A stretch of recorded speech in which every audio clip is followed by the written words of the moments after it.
तन्नू सैनी के पिता हैं। जिस तरीके से आज मेरी पहचान है कि मैं मुरलीधर जी की बेटी हूँ, आज उसी तरीके से उनकी भी पहचान हो कि वो तन्नू सैनी के पिता है। Thank you so much. बहुत खूब।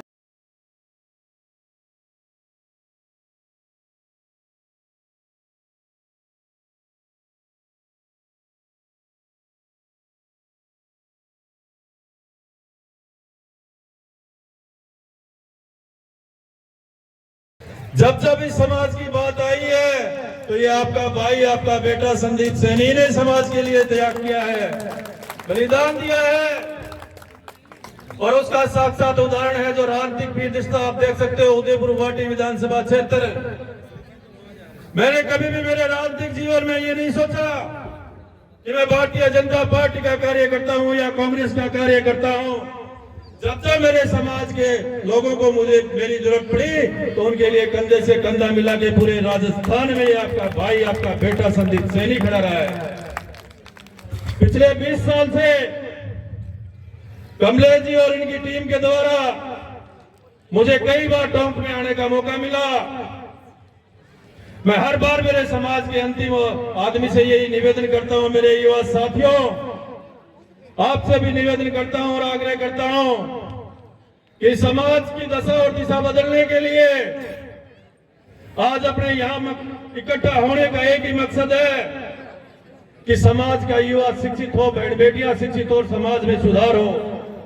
इसी के कारण समाज के भामाशाहों ने आप लोगों को सम्मानित करके समाज में जो आपके पीछे जो बच्चे पढ़ रहे हैं उनको एक नई दिशा देने के लिए इस कार्यक्रम का आयोजन किया है, ताकि मेरे समाज की बेटियां, मेरे समाज का युवा साथी समाज की और समाज सुधार में आगे कदम बढ़ाए। आप लोग आगे बढ़ोगे तो आपका समाज बढ़ेगा, आपका समाज बढ़ेगा तो आपकी नौकरी पेशे के साथ साथ आपका राजनीतिक महत्व आप लोग समझोगे। आज से पूर्व मेरा समाज राजनीतिक पार्टियों की दलीलों में बंध के अपने छोटे मोटे पदों के लालच में इस समाज को बिखेरने का काम हमारे समाज के ही नेताओं ने किया था।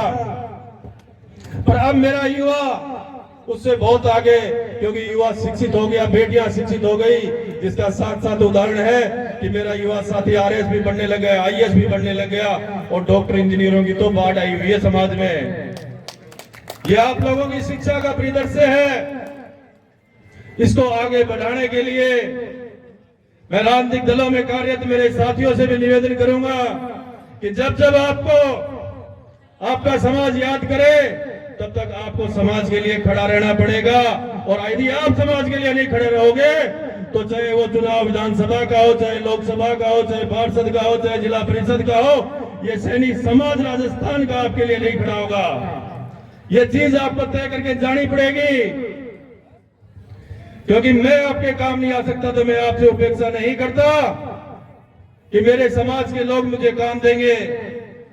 इस समाज की जागृति का निर्णय है कि जब आरक्षण की बात आई तो भागचंद जी के नेतृत्व में लगता है कि देश आजाद होने के बाद में पहली बार माड़ी सैनी कुशवाहा शाक्य समाज ने मिलके भरतपुर के हाईवे जाम करने का काम किया था।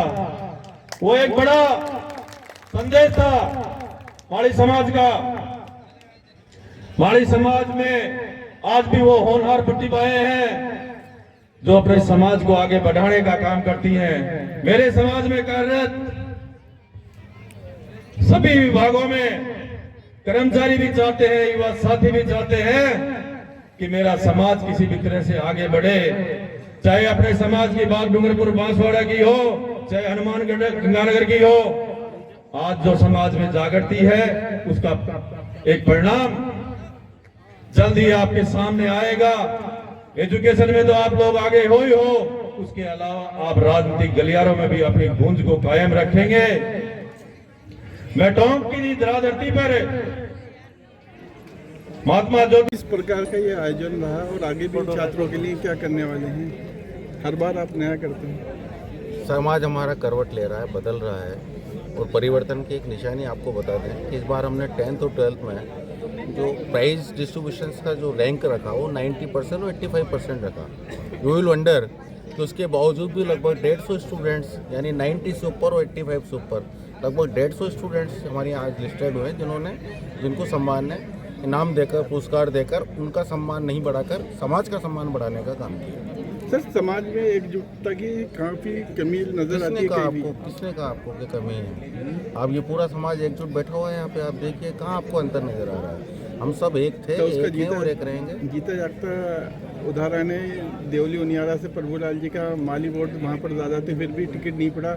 माली आवाज़ की कोई आवाज़ ऐसी देखो, राजनीतिक पार्टियाँ थोड़ी सी बहरी होती हैं और हमारा समाज थोड़ा सभ्य समाज है, अपनी बात बड़ी शांतिपूर्वक ढंग से रखना अब तक रखता है। ये मैंने भी आपसे कहा, समाज बदल रहा है, करवट ले रहा है। अब हम जब बात रखेंगे तो हम धीमी आवाज़ में नहीं रखेंगे, अब धमाकों के साथ रखेंगे और पार्टियों को अपने कान झाड़ कर हमारी मांग सुननी पड़ेगी, हमारी बात माननी पड़ेगी। नहीं मानेंगे तो समाज निर्णय करेगा। हम एक हैं, शक्तिशाली हैं, संगठित हैं और हम किसी भी पार्टी से बंधे हुए नहीं हैं। जो पार्टी हमारा सम्मान करेगी हम उस पार्टी का सम्मान करेंगे। सर, मैं भी समाज में ये बालिका छात्रावास की कमी नज़र आ रही है। बालिका छात्रावास की कमी आपको इसलिए नज़र आ रही है कि अभी तक हमारे पास यथाचित बालिकाओं की संख्या उपलब्ध नहीं हो पा रही जो हॉस्टल में रह के शिक्षा अध्ययन करना चाहते हैं। अगर ऐसे हमारे पास कोई संख्या आएगी तो निश्चित रूप से हमारे एजेंडे वो शामिल है, बालिका छात्रावास का निर्माण। मंत्री अविनाश जी गहलोत का नहीं आना, क्या मैसेज मिला सर? ये तो उनसे पूछिए। समाज तो उनके स्वागत के लिए पलक पावड़े बिछाकर बैठा हुआ था, वो नहीं आया तो कहीं ना कहीं उनको इस बात का पछतावा होगा कि इतना भव्य कार्यक्रम, इतनी प्रतिभाओं से उनका मिलन होता, समाज के सारे गणमान्य लोगों से मिलन होता। नेता लोगों को हम बुलाते हैं उनका स्वागत सम्मान करने के लिए, वो नहीं आते हैं, वो जाने। अगली बार हम बुलाने से पहले विचार करेंगे कि बुलाना चाहिए कि नहीं बुलाना चाहिए। Thank you sir. सर, मैं भी